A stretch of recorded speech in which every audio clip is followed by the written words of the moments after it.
This is the arm in BBQ Arm, constructed of 30 by 30, 1.6mm galvanised tube.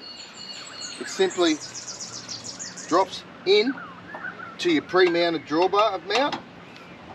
You've got height adjustment up and down to where you want to cook. Simply lock it off and that's it, it spins around. This one here is our 850 arm, which is by far and large our most popular model. We do have a slightly smaller one and a slightly longer one. You want to, when you're traveling, this stays on, you simply remove the arm, put it back across the drawbar and tighten it up. It stays there. If you haven't got room there, it can lay parallel with your drawbar.